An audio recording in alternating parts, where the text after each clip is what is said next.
One of the great truths about success is that the ideas underlying it tend to be fairly straightforward. Implementing them effectively and consistently is always the hard part.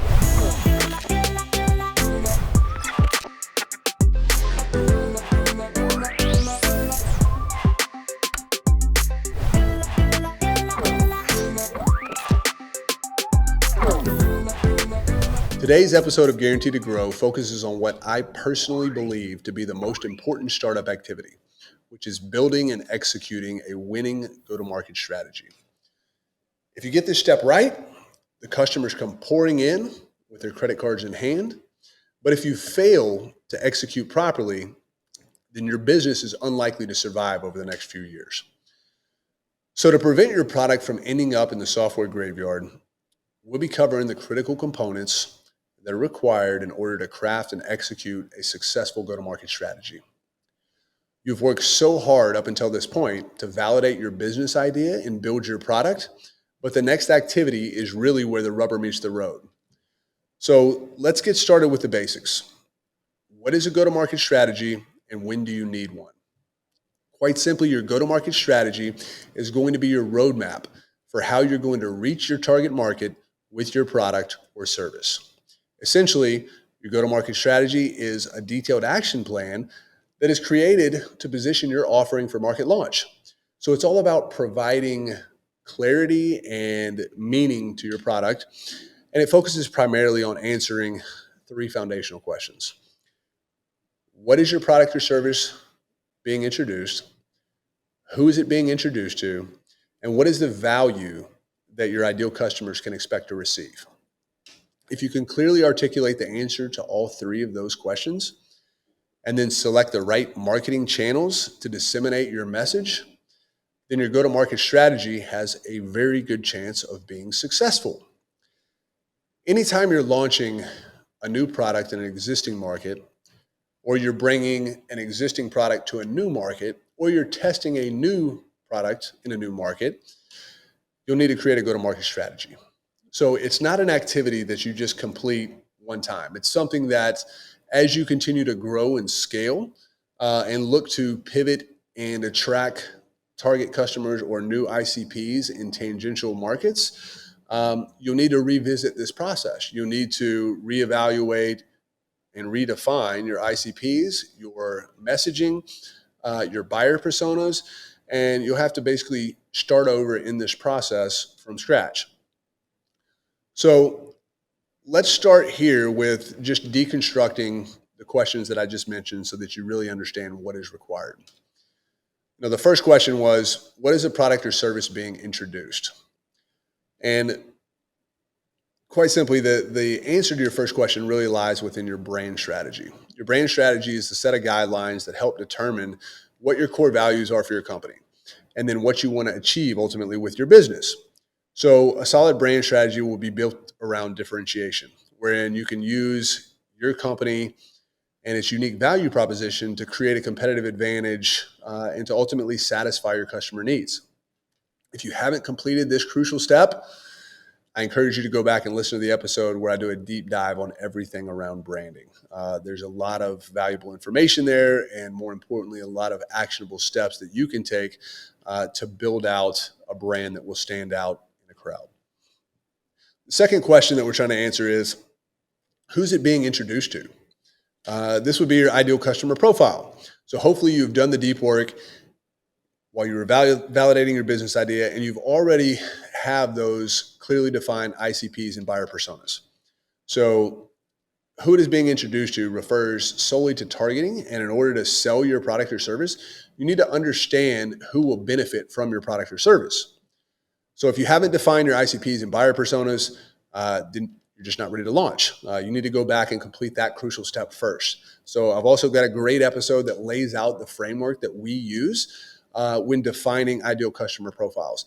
And it's something that will help you go extremely deep in terms of understanding who your customers are, where your customers live, how they consume information, so that you can ultimately reach and engage with those customers. The third question that we are trying to answer is, what is the value that your ideal customers can can expect to receive from your product.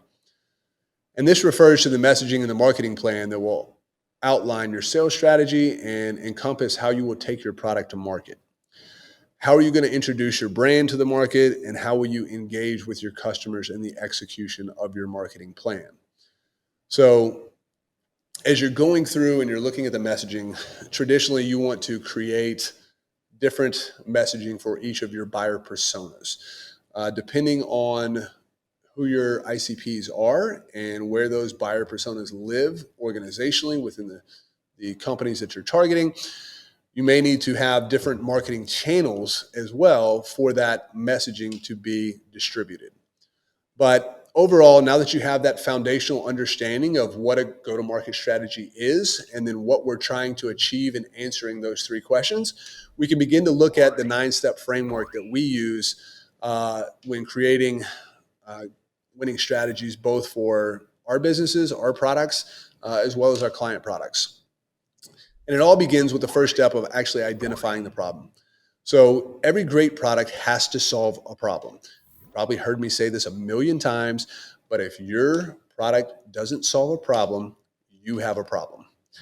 And nothing could be more true than that. If you're not solving a problem and alleviating a pain point for your ideal customer profiles, your business is going to cease to exist in a few years. 42% of all companies that fail because they were unable to achieve product market fit, which means that they were not able to solve the most pressing pain points of their ICPs. So this is extremely important that you've done this as part of the startup processes when you're validating your ideas, understanding that product market is essential if you want to gain a competitive advantage and if you want to ensure that you're launching the right product to the right customers at the right time. So it's a term that a lot of people are familiar with, but a lot of people underestimate the importance of actually having product market fit. The other thing when it comes to product market fit is that your product has to have an existing demand within the market. It is possible to go into a market where there is not a demand for a product. However, it's an uphill battle, and it may be a situation where customers don't realize that a problem exists yet, right? Which is then going to require a lot of education, a lot of hand-holding, and a lot of advocacy in order to make people aware of the problem and how you solve it. So it's much more difficult to launch a product where there's not an existing demand by creating a demand. The second step in this process is to define your target audience. So you can start by asking these three questions. Who's experiencing the problem that your product solves? What are the specific frustrations your product can alleviate? How much is your audience willing to pay for a solution? And then you can use the answers to those three questions as a basis for defining your ideal customer profiles and buyer personas. And so if you go back and you look at or listen to the episodes that I have earlier around branding and around the 3-step process for building winning ICPs, then that's going to give you everything that you need in order to start defining those. The third step in this process is to research competition and demand. Again, hopefully this is something that as you are validating your idea, you've already started out and done some of the legwork here. And so what you're really trying to understand here is who already offers a similar version of your product? What audiences or geographic regions do your competitors target? How does your product differ from any competitors? What do you offer that they don't? Is there a demand for your product, or is the market oversaturated? And so to fully understand the market landscape, you need to conduct a competitive analysis to identify your direct and indirect competitors and to uncover their strengths and weaknesses in relation to those of your own product. So this is something that I talk about extensively, where software, and specifically software as a service, is extremely competitive and extremely saturated. There's over 25,000 existing products that are out there. There's 1,000 new ones being created every year. So the chances that you have existing competition within your marketplace are extremely high. So it's critical that you know who the players are and you understand what they offer so that you can differentiate yourself within the marketplace. The fourth step in this process is to actually create your messaging. So you need to determine the key messages that you're going to convey to potential customers. The best approach is to tailor individual messaging to each of the buyer personas so that you can address their unique values and frustrations. And to map your messaging to each buyer persona, I recommend creating a value matrix, which is basically a way of breaking down each persona, looking at their pain points, the value that your product brings, and then a key message that conveys how your product can solve their unique problem. The fifth step in this process is going to be to map your buyer's journey. And so most often the buyer's journey is visualized as a funnel broken down into three sections. This is where the acronyms that I absolutely hate, TOFU, MOFU, and BOFU come in, where you have your top of funnel, middle of funnel, and bottom of funnel. Your top of funnel is where your customers know the problem that they want to solve, and they're actively researching solutions. So they may not be aware that your product exists, but during this phase, it's your job to basically grab their attention so that they are willing to consider your product. The middle of funnel is where your customers start to weigh in, and they look at your product and start comparing it against other available options. So your goal during this phase is really just to convince potential buyers that your product is the best option. And in the information age, a quick Google search is going to basically lay out the competitive landscape for your prospect. And at that point in time, they're going to be able to go in and research your company as well as your competitors. So it's your job to create content that basically displays why your product is superior and the ways that it's differentiated from those of your competitors. And then you have the bottom of the funnel where your customer is basically ready to pull the trigger. They're deciding whether to purchase your product or one of your competitors' products. And so the goal for this phase is just to convince them to commit. And I talk a lot about in building out your messaging and in creating social proof, how you can leverage that to kind of push people over the edge. The other thing that you can do here is introduce discounts and promotional offers that will help to add value that your customers may not be providing, and to further them along in the journey to the point that they actually are checking out and becoming customers for your business. The next step, step 6, is to pick your marketing channels. And you've got to pick these wisely. Where do your ideal customers consume information? Do they get it on social media? Do they read magazines? Do they browse the web? Are they reading blogs? Are they reading industry publications? There's so many different channels and mediums where they consume information on a daily basis. It's your job to have a presence wherever they hang out. So marketing channels are just basically the different types of content that you are using to create demand for your product and to move those potential customers through your marketing funnel. So, for example, we touched on social media. You've also got paid search. You've got blogs. You've got SEO content. You have emails. All of those are different marketing channels. Understanding what reaches your customers and how they prefer to consume information is going to help you really be successful during this phase.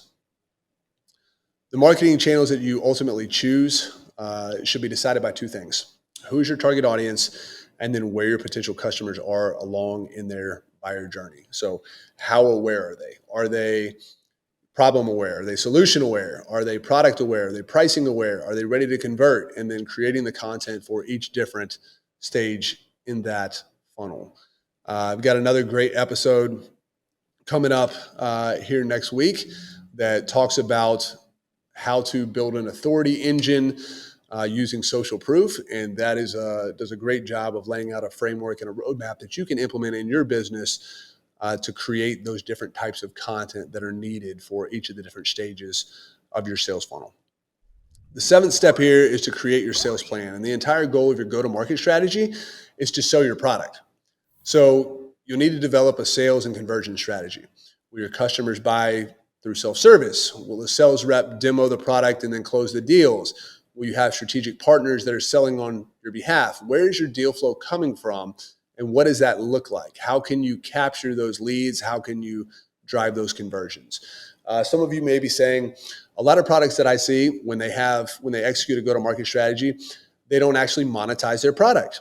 And you're absolutely right. A lot of companies decide to test the market with freemiums or free trials, wherein the sole purpose of launching the product is to gain as much traction and adoption through free accounts as possible. Personally, I'm not a big fan of the freemium model or of free trials, especially during the go-to-market phase, just because you're not going to get the same level of feedback from free users because they have no skin in the game. So you're going to get much better feedback from your paying users who are actually giving you their money in hopes that you're solving a problem. So the feedback that you get from them is going to be much more reliable and credible. Not saying that freemium doesn't work. Obviously, there's a ton of companies in the market that have been extremely successful. Their whole goal was just to get traction and then later figure out, okay, now how can I monetize this product? But once you have the consumer base, it becomes a lot easier to figure out how to monetize. The eighth step in this process is to actually set goals and define metrics. So how's it going? Are we making sales? Are we hitting our revenue goals? Are we signing up the number of users that we expected? Are we generating the number of leads that we need to actually convert a meaningful number of clients? And every great go-to-market strategy has to start with clear objectives. So you have to have goals that give you specific targets to aim at, a clear timeline, and then a way to measure your progress. Without clearly defined goals, it's hard to tell if your strategy is even working. So again, every different type of business is going to have different types of goals as part of their go-to-market strategy. We just talked about the freemium model, where their goal is primarily usage or utilization. They want to capture the largest user base as possible. So they're looking at daily active, monthly active users, how many tasks are being performed within their application, and how they are able to growth hack or continue to onboard and acquire new clients under that freemium model. Similarly, if you have a paid monetization scheme set up that when you are launching your product, you're focused on actually selling your product and converting paying customers, then you have very different metrics, right? You're focused on things like cost per lead, customer acquisition cost, lifetime value of the customers. You're focused on the different marketing channels, what your reach is, what your engagement is, and then other metrics that help to identify or provide clarity to how well your strategy is performing. So it all comes back to performance in the end, but if you don't have those goals and metrics clearly defined, then there's no way that you'll be able to track and to monitor those key performance indicators that you've selected as a way to evaluate the effectiveness of your strategy. The last step in the process is to actually create clear processes. So how are you going to share your strategy throughout your team or throughout an entire organization? In order to be effective, you need to have everyone in the same boat, rowing in the same direction at the same time. So communication during this step is absolutely critical. You need all of the different business functions, everything from your product team to your marketing to sales to customer success to support to your executive leadership, all on the same page in terms of what the goals and objectives are for launching this product, what the expectations are, and then being able to benchmark the outcomes based on those expectations. So that's going to let you know whether or not it has been successful or not. More importantly, those processes for how you are going to capture those leads that are coming in, how you are going to convert customers, how you are going to transition them from a deal that has been won and do a handoff from your sales team to your customer success team. What happens when they have problems? Who do they call? Falls into support.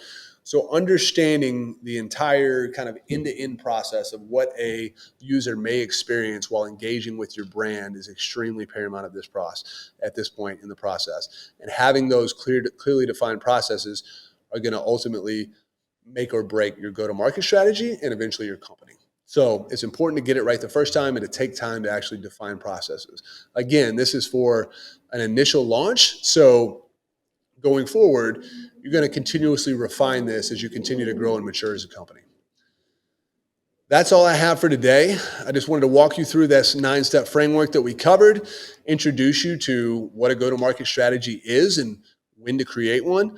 Hopefully you've walked away with some actionable steps and got a good bit of value out of this episode. So as always, make sure that you like, comment, and subscribe, and then share this with another entrepreneur that needs to hear this. Maybe there's someone that has just recently built a product and is trying to figure out how to launch it in the marketplace. Maybe it's someone that is starting the process from scratch, but just needs some direction and guidance on how to guarantee growth within their business. Either way, make sure that you are helping people in the same way that I'm trying to help you.